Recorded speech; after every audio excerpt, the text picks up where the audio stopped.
So this is how we change the cotton. Okay, so This is the. Are you gonna talk? I can talk. Marc's gonna talk. All right. This is the RBA that comes with the Kangatech. So First you took the tank off. Now the tank's sitting over here. That's the tank. Yeah. So every couple days what you want to do is change the wick. So all it is a piece of organic cotton ball. It has to be the organic one that doesn't have... I already told her that. So she doesn't bleach herself. So you're on top of this already a little bit. Yeah. So what we got to do is we got to take this screw off. This little side screw. So he just unscrewed the little top piece. I don't know if you saw that happen. So all the tools you need come inside of the box. So you take your little screw. I don't even take it all the way off. And that's why he loses them. No, I do this so I don't lose them. Sasha doesn't know what she's talking about. I loosen it just a little bit and keep it on there, because if you do lose it, good luck finding it. And then you pull that thing off, and then there's your little coil with all the cotton in it. And the cotton looks really nasty. And then you have to gently kind of pull it out. This is, you won't even have to do till after you use it once. So what you want to do is it's after it's dirty. Can I fucking talk? Let me fucking do it. Okay. I can't do this fucking side-by-side analysis shit, okay? All right. So, after you use your coil for a little bit, it's going to get really dirty, especially if you're using the 30-watt ones that come with the Kangatech, the pre-built ones. They're going to get black really fast because they're like a really high ohms, and they burn very easily. And this is one that we built for Sasha with this wire, which is 24 gauge Kenthal wire. And if you want to learn how to do that, I can show you how to do that. In video too. And video too. So, after you take the old wick out, you want to turn it on, you know, somewhat high. And be 30 careful watts. you don't burn yourself. Yeah, you don't want to touch this thing. I'm going to shut it off before I put the wick back in. But what you want to do is just fire it and let it get red hot. And that will clean all the nastiness off of it. Now blow on it. And you can see like the top layer is starting to turn to ash, but there's more stuff on there, so I'm going to do it again. Fire it up. And if it catches on fire a little bit, that's fine. It's actually burning off the old stuff. So you're cleaning the coil. And ideally, though, when it fires like that, the fire should be coming from the center of the coil and building outward. We'll talk about that when it comes time to build them, because you're going to use the pre-made ones. So, I'm going to take a cotton ball and just wipe the top off a little bit. You can see how hot it is. It's actually so smoking. Burn yourself. Do not touch that with your hands. And blow all the old stuff off. And then sometimes I'll lick my finger and just get it a little wet. Now you can see it's starting to look like clean wire again. So, okay. So now what we want to do is, this is the easiest way. Your Kangatech comes with some of that Egyptian cotton inside there. Don't use that. You can use that if that's all you have for right now. But this organic cotton ball works much better. And I'm going to show you the right way to do this, because it took me a while to realize, and then somebody showed me. You want to take the cotton ball with the threads going in one direction, and you want to cut against that direction. So like kind of stick your scissors into the middle of the cotton ball. Yeah. So you make a bunch of long fibers of cotton ball.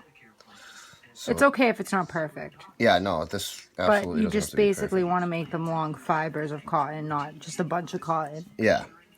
So after I cut it, you take about a third. You can kind of unroll it into the lengthwise strands. And this will help with the juice going inside of it. Instead of it trying to find its way through tangled fibers, it goes inside the straightened fibers more easy. So you're going to have to get used to realizing how much cotton you need to use. So what I do is I just peel off some lengthwise like that. And then you want to take it and just kind of twist it up a little bit. And this will be easier for you to get it in there and play with. And then what I do is kind of like when your shoelace gets all messed up and you got to get it back in the hole. Lick it. I lick the end of it. Just the end. And then you feed it through the coil. Feed it through the hole. So then what he's going to do right now is kind of twist more as he's feeding it in to make the other side go in just as far as that side did. So right there is pretty good. And now you're going to have to get used to how much cotton you use. You don't want to use too much and make it extremely tight. I was making that mistake at first. Because if you make it too tight, then the juice won't find its way inside the coil.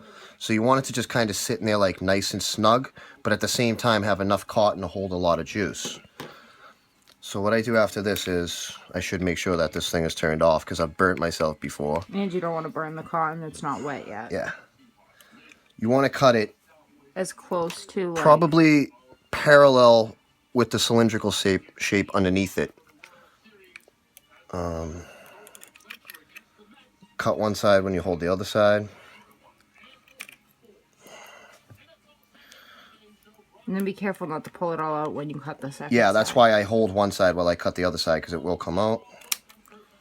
And then look, so right about there is good. Doesn't have to be absolutely perfect. Now, take that little round thing again that goes on top and make sure you line up where the screw hole is. And sometimes it's kind of hard to fit it on with all the cotton. And this is why I leave the screw on there. So because then, now it's already in there. Now it's in. And now I'm not looking for that tiny ass screw. And you just screw that on to hold it tight. Okay, so just tighten that up. And you can see in here the cotton's on each side of the holes, kind of like on the pre-built atomizers, which is why you want to learn how to cut it like, you know, the perfect size. Then I tuck the threads down like this because the air is going to be coming up through the middle and you don't want it over the top of the coil. So that actually came out pretty perfect. And so then wait, where's the juice? Here. I want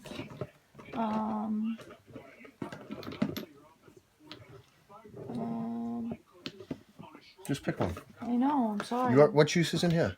This is going back in. So. Oh, okay. That's Muffin Man. All right. So then you wet it. This part is really, really important. You gotta put. You want to soak this cotton. Make sure it's really wet with juice. Soak it. And I wet the sides where you see it coming out to kind of get it started as being a wick. Make sure it's all wet. And I feel that after this process with the rebuildable, I know that when you wet the pre-built ones, like you can only wait like a minute before you smoke it. I feel that it's much better if you wait like 5 minutes and really let this cotton get absolutely saturated and soaked. Just so it doesn't get burnt and then the flavor doesn't get all crappy on you. Right here. So then after we soak it, cover on this little cover thing. Don't forget to do that because I forgot to do that before, and then that's really bad. You got to put that little cover back on the atomizer. And that's it. And then you just use it like it was one of the ones that you already had. So you shouldn't have to do this all this much. It depends on how much you smoke it. If you smoke it as much as Sasha does, you might have to do it every couple days.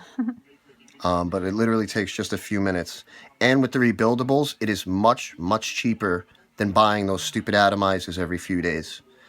Because I know that I went through them every, 2-3 days? Yeah.